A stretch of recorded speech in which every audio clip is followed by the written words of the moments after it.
നമസ്കാരം. Hema committee report പുറത്തുവന്നതോടെയാണ് cinema ലോകത്തെ ഞെട്ടിക്കുന്ന വിവരങ്ങൾ പുറലോകം പുറത്തറിഞ്ഞത്. ഇതോടെ തങ്ങൾക്കേറ്റ ലൈംഗിക അതിക്രമങ്ങൾ തുറന്നുകാട്ടി രംഗത്ത് വരികയാണ് നടിമാർ. സിനിമാ താരങ്ങളിൽ നിന്നുമുണ്ടായ മോശം അനുഭവങ്ങൾ പങ്കുവച്ചിരിക്കുകയാണ് ഓരോരുത്തരും. അപൂർവം സിനിമകളിൽ മാത്രം അഭിനയിച്ചുകൊണ്ട് പിന്നീട് ഫീൽഡ് ഔട്ടായി എന്ന് നമ്മൾ ചില നടിമാരെ കുറിച്ച് പറയാറുണ്ട്. എന്തുകൊണ്ടാണ് ഇത്തരത്തിൽ ഫീൽഡ് ഔട്ട് ആകുന്നതെന്ന് ചിന്തിക്കാറില്ല. എല്ലാത്തിനുമായുള്ള ഉത്തരവുമായി വന്നിരിക്കുകയാണ് ഓരോ നടിമാരും. നമുക്കറിയാം, നമുക്കേവർക്കും പ്രിയപ്പെട്ട നടനാണ് സിദ്ദീഖ്. എന്നാൽ സിദ്ദീഖിനെതിരെ വെളിപ്പെടുത്തലുമായി എത്തിയിരിക്കുകയാണ് യുവനടി രേവതി സമ്പത്ത്. +2 കഴിഞ്ഞിരിക്കുന്ന സമയത്താണ് സിദ്ദീഖ് മോശമായി പെരുമാറുന്നത്. മോളെ എന്നാണ് സിദ്ദീഖ് ആ നടിയെ വിളിച്ചിരുന്നത്. എന്നാൽ അതിൽ ഇങ്ങനെയൊരു അപ്രോച്ച് ഉണ്ടാകുമെന്ന് കരുതിയില്ല. 2019 തന്നെ ഇക്കാര്യം പൊതുസമൂഹത്തിൽ തുറന്നു പറഞ്ഞിരുന്നു. എന്നാൽ പീഡനം നേരിട്ടുവെന്ന് തുറന്നു പറഞ്ഞതിന് പിന്നാലെ സിനിമയിൽ നിന്നും മാറ്റി നിർത്തപ്പെടുകയാണ് ഉണ്ടായത്. സിദ്ദീഖ് ഇപ്പോൾ പറയുന്നതെല്ലാം കള്ളമാണ്. താനടക്കമുള്ള എല്ലാ അതിജീവിതന്മാരോടും ചെയ്തിരിക്കുന്നത് ബലാത്സംഗമാണെന്നും അവർ തുറന്നു പറഞ്ഞിരിക്കുകയാണ്. തന്റെ സമ്മതമില്ലാതെയാണ് സിദ്ദീഖ് ഉപദ്രവിച്ചത്.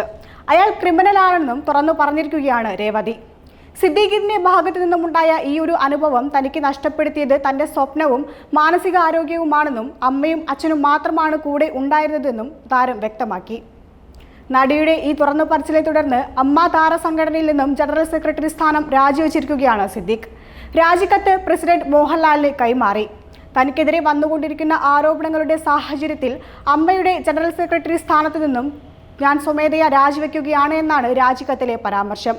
ധാർമ്മികമായ ഉത്തരവാദിത്തം ഏറ്റെടുക്കുകയാണെന്നും സ്വമേധയാണ് രാജിവെക്കുന്നതെന്നുമാണ് സിദ്ദീഖ് പറയുന്നത്. ഹേമ കമ്മിറ്റി റിപ്പോർട്ട് പുറത്തുവന്നതിന് പിന്നാലെ കഴിഞ്ഞ ദിവസമാണ് യുവനടി സിദ്ദീഖിനെതിരെ ലൈംഗികാരോപണം ഉന്നയിച്ചത്. അതേസമയം യുവനടിയുടെ ലൈംഗികാരോപണവുമായി ബന്ധപ്പെട്ട വിശദീകരണം പിന്നീട് നൽകാമെന്നും ഇപ്പോൾ ഊട്ടിയിൽ സിനിമയുടെ ഷൂട്ടിംഗ് തിരക്കിലാണെന്നും സിദ്ദീഖ് വ്യക്തമാക്കിയിരിക്കുന്നത്. പെട്ടെന്നുണ്ടായ ഈ രാജി എല്ലാവരെയും ഞെട്ടിച്ചിരിക്കുകയാണ്. എന്തായാലും സിനിമാ ലോകത്തെ പല രഹസ്യങ്ങളുമാണ് ഇപ്പോൾ ചുരുളഴിഞ്ഞിരിക്കുന്നത്.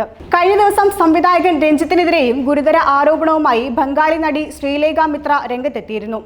രഞ്ജിത്ത് സംവിധാനം ചെയ്ത പാലേരി മാണിക്യം എന്ന ചിത്രത്തിൽ അഭിനയിക്കാനെത്തിയപ്പോഴായിരുന്നു ദുരനുഭവം ഉണ്ടായതെന്ന് നടി പറഞ്ഞു. സിനിമാ ലോകത്തെ ഓരോരുത്തരായി പുറത്തു വന്നുകൊണ്ടിരിക്കുകയാണ്.